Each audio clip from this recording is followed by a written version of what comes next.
நிறமூட்டிய அழகான காட்டில் புலிக்குட்டி என்கிற ஒரு குட்டி புலி வாழ்ந்து கொண்டிருந்தான்.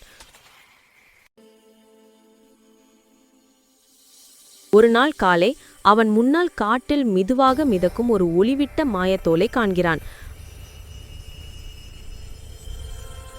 அந்த தோல் பறந்து கொண்டு ஒரு பாதையை காட்டத் தொடங்குகிறது.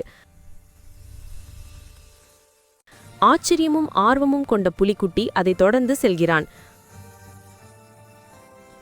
பாதை செல்ல செல்ல காடு இன்னும் மாயமாக மாறுகிறது.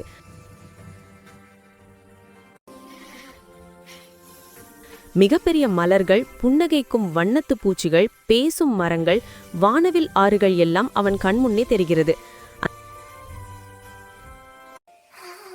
அந்த மாயத்தோல் புலிக்குட்டியை துக்கமாக இருந்த யானைக்குட்டி அணிக்குட்டியிலும் அழைத்துச் செல்கிறது. அணிக்குட்டி தனது மாயமணியை இழந்துவிட்டாள்.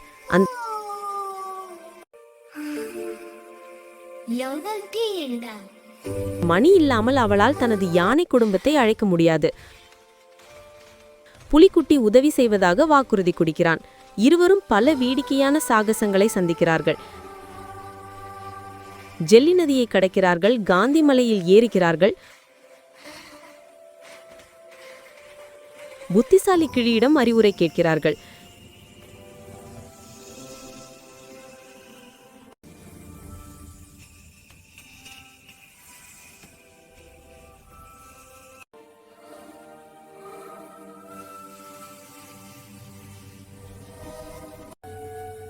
இறுதியில் கிறிஸ்டல் குகைக்குள் சிக்கிக் கொண்டிருந்த மாயமணியை அவர்கள் கண்டுபிடிக்கிறார்கள்.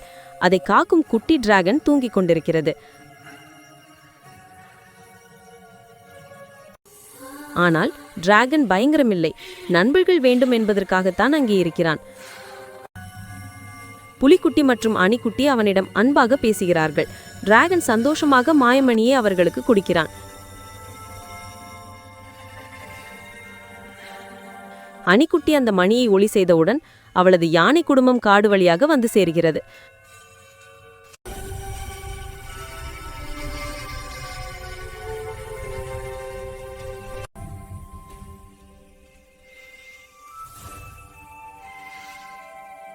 அவர்கள் புலிக்குட்டிக்கு நன்றி கூறுகிறார்கள்.